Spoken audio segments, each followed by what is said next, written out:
하나님 말씀 요한복음 7장입니다. 요한복음 7장 37절에서 52절입니다. 명절 끝날 곧 큰날에 예수께서 서서 외쳐 이르시되 누구든지 목마르거든 내게로 와서 마시라.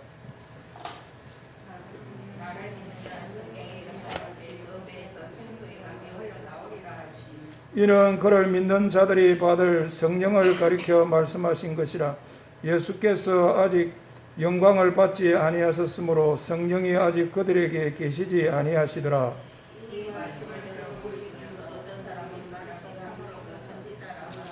어떤 사람은 그리스도라 하며 어떤 이들은 그리스도가 어찌 갈릴리에서 나오겠느냐.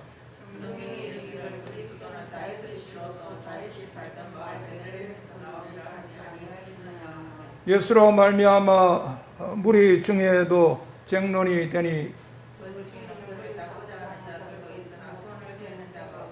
아래 사람들이 대제사장들과 바리새인들에게로 오니 그들이 묻되 어찌하여 잡아오지 아니하였느냐.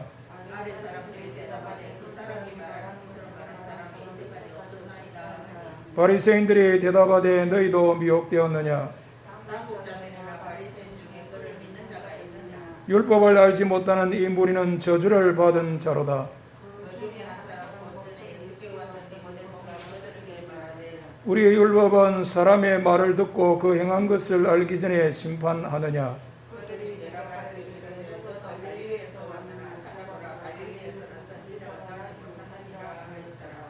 아멘. 모든 시간에 이제 예루살렘 시민 중에 어떤 사람이 예수님에 대해서 말씀하는 것 생각했습니다. 예수님은 그리스도가 아니다. 그리스도일 리가 없다. 우리 예수님 거기에 대해서 너희들이 넘어설 것을 넘어서지 못하고 있구나. 내에 대해서 알고 내가 어디서부터 왔는지도 알지만 그러나 더 근본적으로 더 계시적으로 해야 될 것을 알지를 못하고 있다. 나는 내 마음대로 온 것이 아니라 나를 보내신 분이 따로 계시다. 그분은 참되시고 그분이 대해서 여러분은 말지 못하지만 나는 아는데 그 이유는 나는 그에게서 났고 그가 나를 보내셨기 때문이다. 예수님이 이렇게 말씀했습니다. 그러자 그에 대한 반응이 이제 세 가지로 나타났습니다. 그때 예수님께서 내가 여러분과 잠깐 어느 기간 있겠지만 그러나 때가 되면 내는 내 아버지께로 나를 보내신 이에게로 원상 복귀한다. 그 말을 들은 유대인들이 또 그 말을 알아듣지 못하는 것. 우리 예수님은 하나님의 구속사의 입장에서 말씀했지만 유대인들은 인간의 세속사에서 자꾸만 세속적으로 그런 것을 이해하는 모습이었습니다. 오늘 이제 그 뒷부분이 되겠습니다. 오늘은 이제 초막절 명절 끝날 곧 큰날에 예수님께서 이제 서서 어떻게 외쳤다, 무슨 말을 외쳤다 하는 건데 초막절 명절 끝날 곧 큰날입니다. 초막절은 원래 이제 구약 성경에는 수장절로 나옵니다. 1년 농사 다 하고 이제 저장을 하고 감사절기로 지키는 수장절입니다. 이 수장절을 다른 말로 장막절, 다른 말로 초막절이라 합니다. 이 수장절을 지킬 때 집 바깥에 집 주위에 지붕에 이런 초막을 짓고 지킨다고 해서 초막절. 또 이스라엘 백성들이 광야 생활할 때 장막을 짓고 고생했다. 또 그런 걸 생각하며 이 절기를 장막절이라 이렇게도 했습니다. 수장절, 장막절, 초막절은 표현이 다르지 같습니다. 우리 신약 성경에는 초막절이라는 표현이 주로 나오죠. 이 초막절은 원래 이제 구약 성경에 보면 일주일 동안 지키는 절기입니다. 일주일 동안 지키고 8일째에도 노동하지 않고 거룩한 성회로 모이라 이렇게 되어 있습니다. 그래서 여기 명절 끝날 큰날이 이 7일째인지 아니면 8일째를 말하는 건지 거기에 대해서는 이제 학자들이 조금 의견들이 다른데, 아무튼 제일 기본 것은 이제 7일간 지키는 절기입니다. 7일간 지키고 또 하루 더 추가해서 8일째 되는 날은 노동하지 않고 거룩한 모임, 성회로 모이라, 이렇게 되어 있습니다. 그런데 오늘 보니까 이 명절 끝날이 큰 날로 되어 있습니다. 오늘 우리하고는 조금 다르지 않습니까? 우리의 절기, 추석 절기, 설 명절 절기, 현재는 우리가 3일 지키는데 제일 큰 날 같으면 가운데 날입니다. 그러나 유대인의 이 초막절 같은 경우는 마지막 이제 7일째 되는 날이 큰 날이 되겠습니다. 이날 우리 예수님께서 서서 이제 외쳤습니다. 누구든지 목마르거든 내게로 와서 마시라. 나를 믿는 자는 성경에 이런 것 같이 그 배에서 생수의 강이 흘러나리라. 예수님께서 이렇게 서서 큰 소리로 말씀한 겁니다. 그런데 이 말씀에 대해서 사도 요한이 이 멘트를 하고 있습니다. 바로 이 주석을 달고 있습니다. 이거는 그를 믿는 자들이 받을 성령을 가리켜 말씀하신 것이라. 예수께서 아직 영광을 받지 아니하셨으므로 성령이 아직 그들에게 계시지 아니하시더라. 예수님 하신 말씀에 대해서 예수님이 이런 말씀을 하셨다.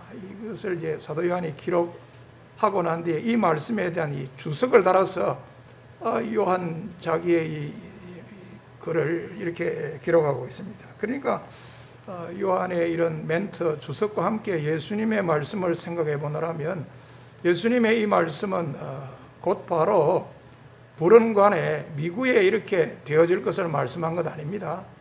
지금 당장이나 곧 불언관에 미구에 이런 일이 있을 것이다 한 게 아니고, 예수님께서 이 땅에 오셔서 이제 고난 받으시고 어느 순간부터 이제 고난의 길을 가시고 십자가를 지시고 못 박혀 돌아가시고, 그리고 이제 부활하시고 성천하시고 하나님 보좌 우편에 앉으시고 할 그때 영광을 받으셨을 때에 되어질 그런 것을 말씀합니다.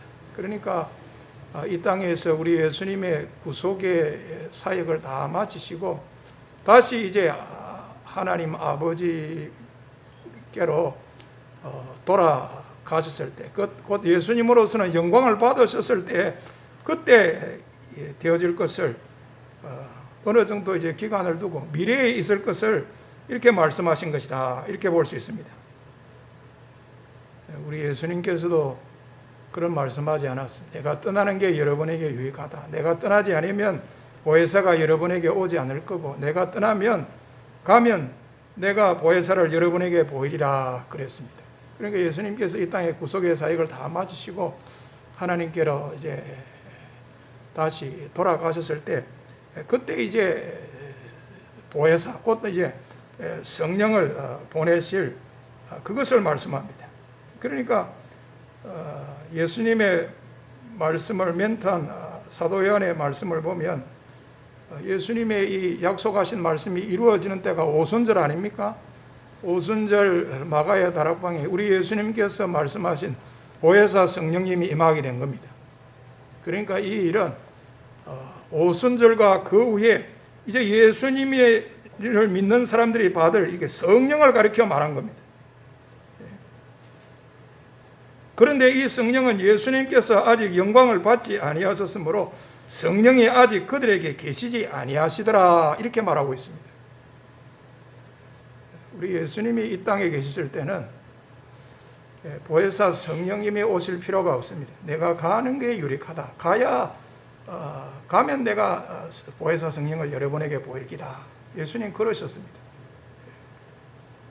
여러분, 우리 성경 전체를 보면 우리 예수님도 보혜사입니다.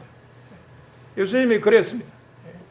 내가 또 다른 보혜사를 여러분에게 보내겠다. 내가 아버지께 구하겠으니 그가 또 다른 보혜사를 너희에게 주사 영원토록 여러분과 함께 있게 할 것이다. 예수님 그런 말씀하셨습니다. 또 다른 보혜사. 우리 예수님도 보혜사시고 또 다른 보혜사로서 앞으로 오실 성령님도 보혜사십니다. 그러므로 보혜사이신 예수님께서 이 땅에 계셨을 때는 또 다른 보혜사 성령님께서 오실 필요가 없었기에 성령이 아직 그들에게 계시지 아니하시더라, 이렇게 말씀하고 있는 겁니다. 그럼에도 불구하고 이제 이 명절 끝날 곧 큰 날에 우리 예수님께서 서서 외쳐 말씀하시는 것은 이제 오순절과 그 위에 우리 예수님을 믿는 사람들이 받게 될 이 성령으로 말미암아 인생의 이 근본 문제, 이 목마름의 문제가 해결이 되고 믿는 사람들이 성령을 받고 그 배에서 이제 생수의 강이 흘러 나오리라고 하는, 앞으로 이제 믿는 사람들의 삶의 모습이 이럴 거다, 삶의 양식이 이럴 것이다, 이걸 말하고 있는 겁니다. 우리 인생의 근본 문제, 목마름의 문제, 이제 그 문제를 해결해 줄 분은 예수님에게 가면 예수님이 우리에게 생수를 주어서 우리 인생의 근본 목마름의 문제를 해결하고, 예수님을 믿음으로 이제 믿는 사람이 이제 성령을 받고, 성령을 받은 사람의 삶의 모습, 삶의 양식, 그 배에서 생수의 강이 흘러나오리라. 성령으로 말미암아 뭔가 내면에서 이제 외면으로 뭐 흘러나오는 게 있어요. 속에서, 안에서, 밖으로부터 이제 흘러나오는, 굉장히 흘러나오는 어떤 에너지 넘치는 모습, 생기 넘치고 활기 넘치고, 이거 어떤 금지할 수 없고 억제할 수 없는 어떤 잔치의 삶, 이 축제의 삶, 환상적인 삶을 이렇게 말하고 있습니다. 여러분, 우리가 그러므로 믿는 사람이 성령을 받고 사는 삶이 이런 삶이다. 결코 여러분 허물을 느끼는 허망한 초상집 분위기의 삶이 아닙니다. 어떤 의식과 형식에 꽉 사로잡히는 그런 유교의 삶이 아닙니다. 이게 웃는 것도 아니고 웃는 것도 아닌 그런 불교의 삶도 아닌 겁니다. 엄격하고 딱딱한 어떤 규례 규정의 그런 율법의 삶도 아닙니다. 아직 인생의 근본 문제가 해결이 안 돼서 내가 진리를 찾기 위해서 고뇌하면서도 고생하면서도 구도자의 길을 나서야 안 되겠나 하는 그런 삶 아닙니다. 이 세상과는 담을 탁 쌓고 여러분 고독한 수도원의 삶을 살아야, 수도원의 삶을 사는 것, 그런 걸 말하지 않습니다. 우리 예수님께서 말씀하신 것은 이제 오순절과 오순절 후에 믿는 사람이 성령을 받고 그 배에서 생수의 강이 흘러 넘친다. 이건 정말 안에서 뭐가 밖으로 나오는 거예요. 이걸 억제할 수 없고 이걸 금지할 길이 없는 어떤 흘러 넘치는 기쁨과 감사와 감격과 생명력이, 활기가 있잖아요. 이게 넘치는 뭔가 잔치하고 축제하는 환상적인 삶을 말하고 있는 겁니다.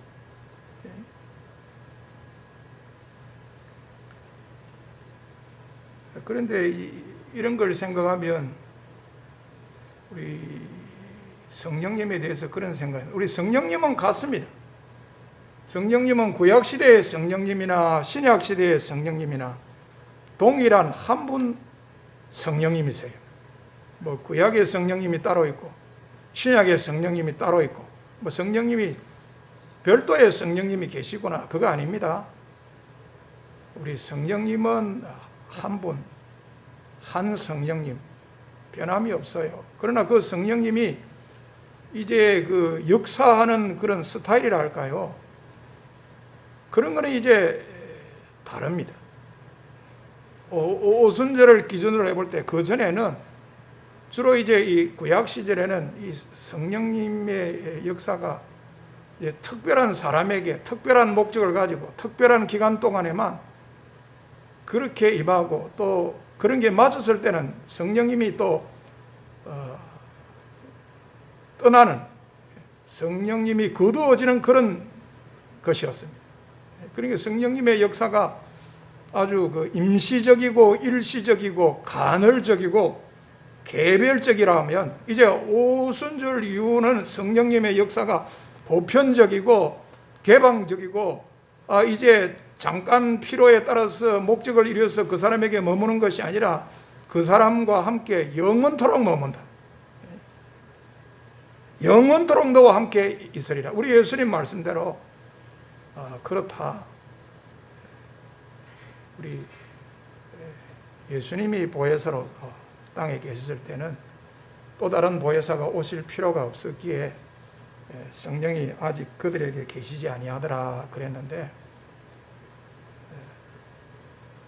그것과 함께 또 우리가 알아야 될 것은 이제 구약 시대라고는 다르게 이제 신약 시대 오순절과 그 이후에는 성령님의 역사가 아주 역동적이고 다이나믹하고, 이거는 누구에게나 보편적으로 영원토록 내주하고 이런 식이다.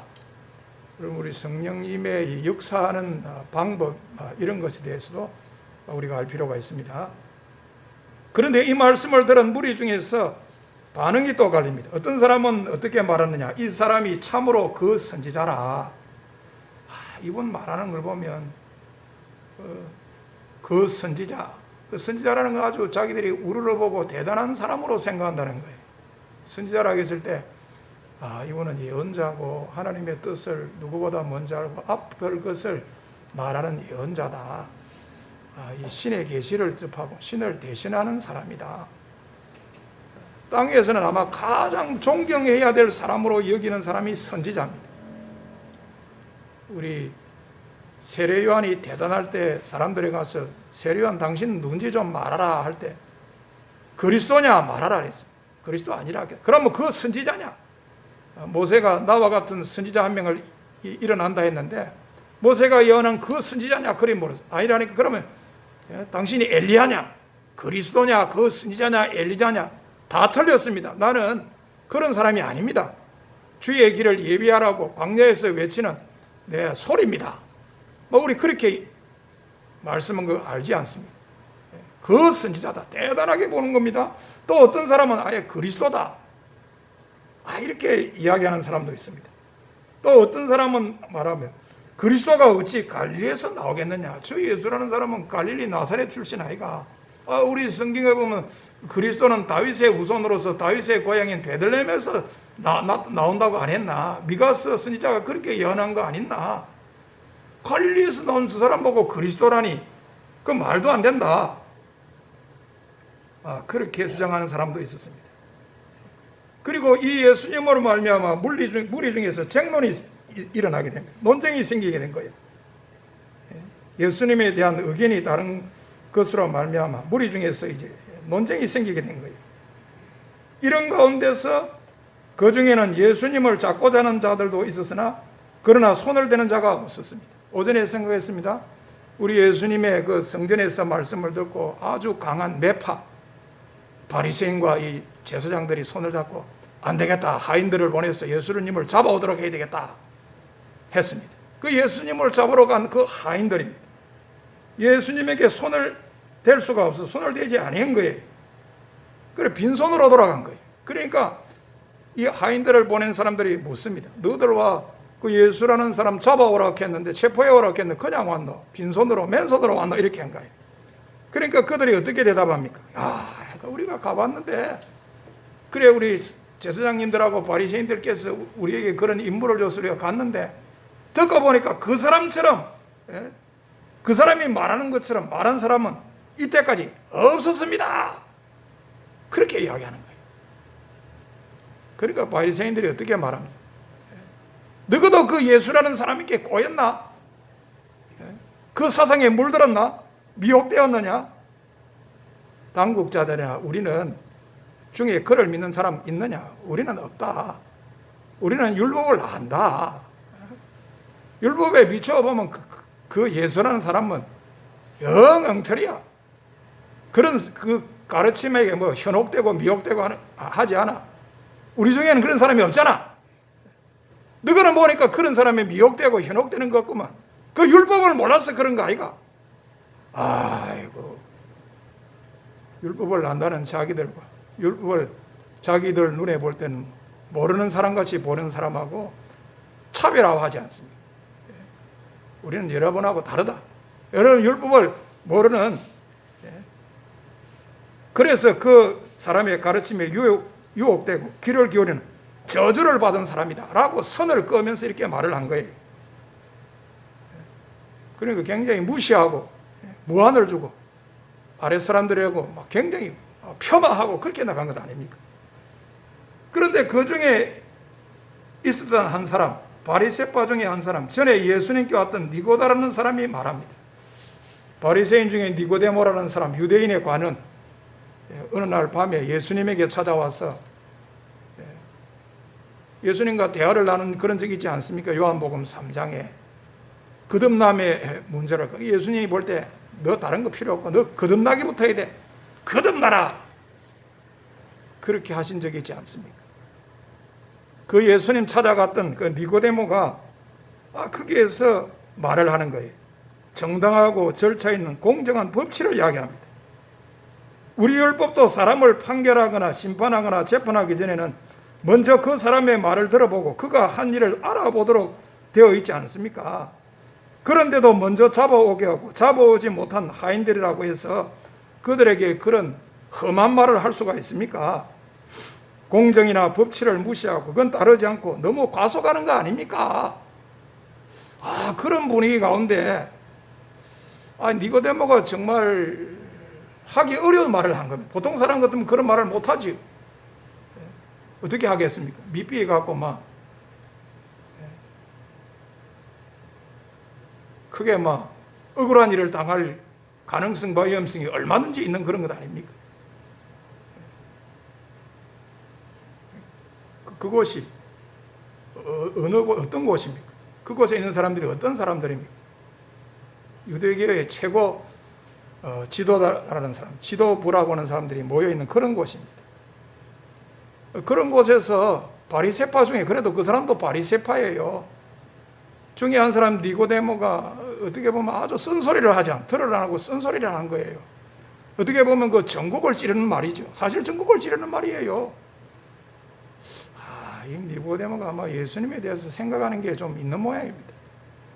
아니면 자기 양심상으로 볼 때 또 이 말을 할 수밖에 없다 이렇게 된 모양. 아니 자기가 아는 율법의 지식을 볼 때도 이런 말을 할 수밖에, 이런 말을 해야 된다.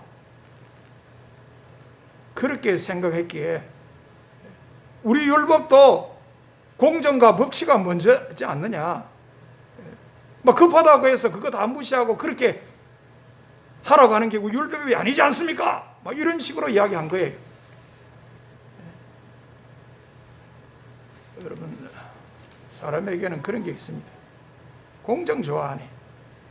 법 좋아하네. 바쁜데 급한데. 내가 기득 세력인데 에라마 내 마음대로 해버리겠다. 법보다는 막 주먹이 더 안 가깝나. 그런 모습이 있지 않습니까? 우리 바울 사도를 신문하는 가운데 어느 날 공회 대제사장이 그랬지 않습니까? 저 바울 저 속된 말로 말하면 저 입말이지. 입은 속된 말이 아니지. 하여튼 저 입 뒤에 한 대 치부라. 한 대 친 거예요. 그 바울이 그랬습니다. 대제사장 아나니아를 보고 네가 그래 율법대로 재판하고 한다고 하면서 율법대로 하자고 어떻게 조사도 제대로 안 하고 폭력을 행사하도록 그렇게 아래 사람에게 지시를 하는 게요. 아이고, 바울이 그런 말을 한 적도 있지 않습니까? 우리 사람에게는 그런 게 있어요. 내가 좀 위에 있는 사람이다. 급하다. 내 목적을 이루어야 되겠다. 공정 좋아하네. 법 좋아하네. 우선에 막 이래 하고 싶은 대로 해볼란다 하는 그런 게 있어요. 그렇게 하지 못하도록 세속의 법에도 그렇게 하지 못하도록 했습니다. 공정하게 재판해라. 그래서 우리가 하무라비 법전을 오늘날도 하무라비 이렇게 하십니다. 모세가 하나님으로부터 율법을 받기 전에 바벨론 제국의 제국을 통치할 법을 만들었어요. 하무라비 법전이라는 왕이 그 법전을 만들어. 내가 공포 정치를 할 게 아니라 내가 막 황제라고 해서 권력자라고 해서 막 이렇게 공포 정치를 할 게 아니라 공정과 법치에 의해서 이 백성들을 다스려야 되겠다. 그런 뜻으로 갖고 만든 게 하무라비 법전이. 하무라비 법정에 보면 공정과 법치가 있는 거예요. 그래 오늘날도 그때보다 지금이 못하다. 그 좀 본받아야 된다. 우리가 그런 이야기를 하지 않습니까? 로마의 법도 그랬습니다. 바울이 재판을 받을 때 바울을 재판한 로마의 법도 그랬습니다. 로마의 총독이 그러지 않았어요. 우리 그걸 그렇게 하는 건 로마 법이 아니다. 로마 법은 재판장이 양쪽의 이야기를 피고 원고의 말을 다 들어보고 그래 공정하도록 판결을 하는 게 로마 법이다. 피고가 원고 앞에 변명할 기회도 갖지 못하고 그냥 힘 있다고 해서 원고의 말을 듣고 유전 무죄 무전 유죄식으로 그렇게 편파적으로 재판하지 못하도록 그렇게 된 것이 우리 로마 사람의 법이다. 지금부터 2000년의 로마 제국의 법도 여러분 공정과 법치입니다. 재판장이 재판할 때는 양쪽 이야기를 다 들으라는. 오늘날도 그런 경우가 있어요. 안 듣고 한쪽 말만 듣고 한쪽 사람 피해를 보게 하는 그런 경우가 있지 않습니까? 니고데모가 우리 율법도 그렇다는 거. 사실 하나님의 율법도 그랬습니다. 얼마나 공정과 잘못돼 치우치지 않도록. 그래 한 사람의 증인 듣고는 안 된다. 그때는 이 증인이 중요하거든요. 지금은 뭐 과학 수사, DNA, CCTV가 있지만은 고대 사회 때는 증인이 그 재판을 하는데 굉장히 중요한 역할을 한 거예요. 그런데 어떤 사람을 죽일 때, 어떤 사람 판결할 때 한 사람의 증인으로 확정해서는 안 되고 적어도 최소한 두세 사람의 증인의 말을 통해서 확정해야 된다. 쌍방간의 이야기를 다 듣고 해라. 잘 조사하고 그 다음에 우선 판결을 내리라. 율법에 그런 게 다 있습니다. 재판장은 뇌물 받아서는 안 돼. 뇌물 받으면 한쪽으로 치우치게 되어 있어. 하나님께서 이스라엘 백성에게 준 율법에도 공정과 법치입니다. 그것으로 보면 지금 여러분들이 하려고 하는 것은 잘못됐다. 급하다고 무슨 잡아오고 뭐 안 되겠다고 해서 그래 막 신문하고 재판을 하려고 하는 것은 우리의 율법에도 어긋나는 겁니다. 니고데모가 말다운 말을 한 거예요. 그런 분위기에서 그런 말을 하기 쉬운 게 아닙니다, 여러분. 잘못 말했다가는 손해볼 일 아닙니까? 그러니까 그 말을 듣고는 니고데모, 아이고 네 말이 옳다. 참 네가 이 시대의 정의의 목소리다. 그렇게 한 게 아니라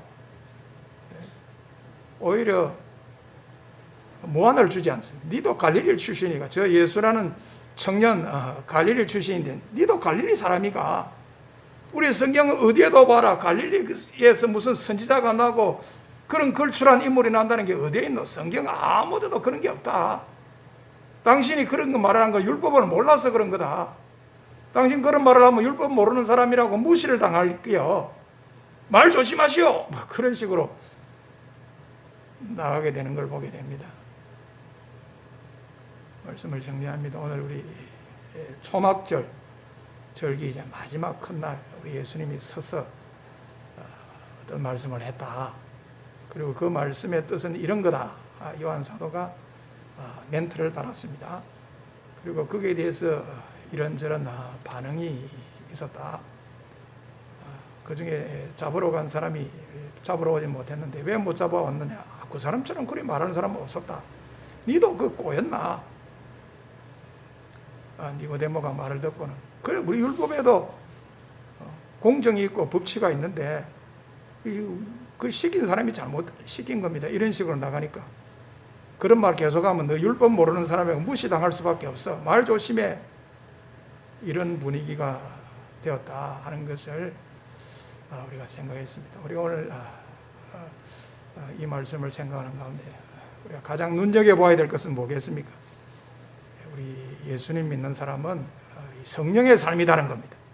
오순절과 그 후에 우리 예수님 믿는 사람은 성령을 받고 성령 받는 사람의 삶은 그 배에서 생수의 강이 흘러넘친다는 겁니다.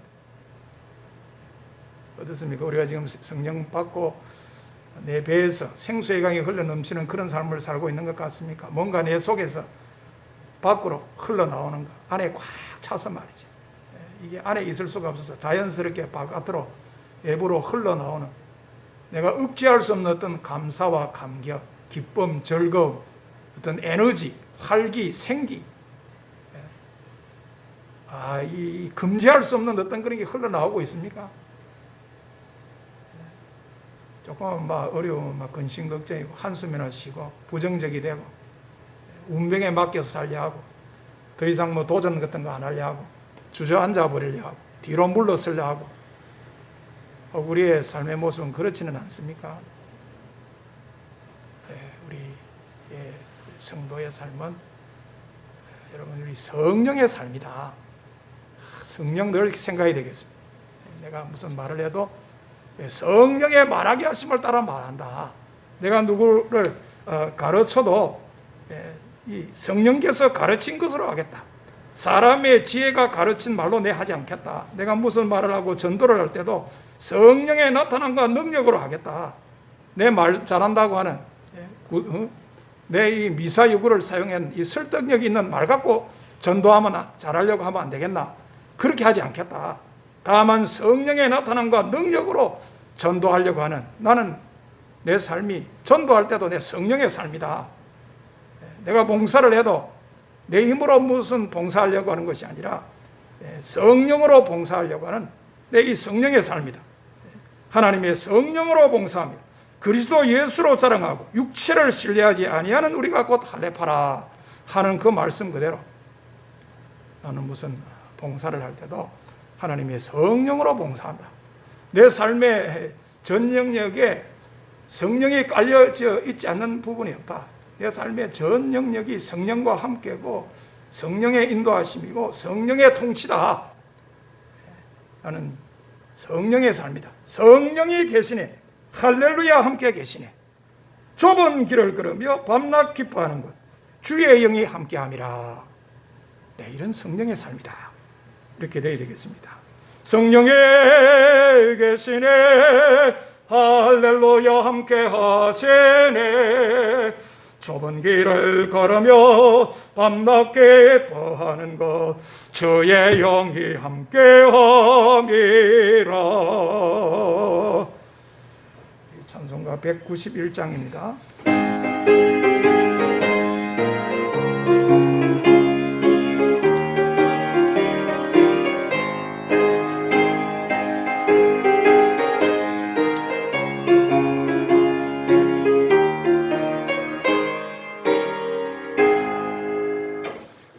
매일 기쁘게 순례의 길 행하며 주의 발이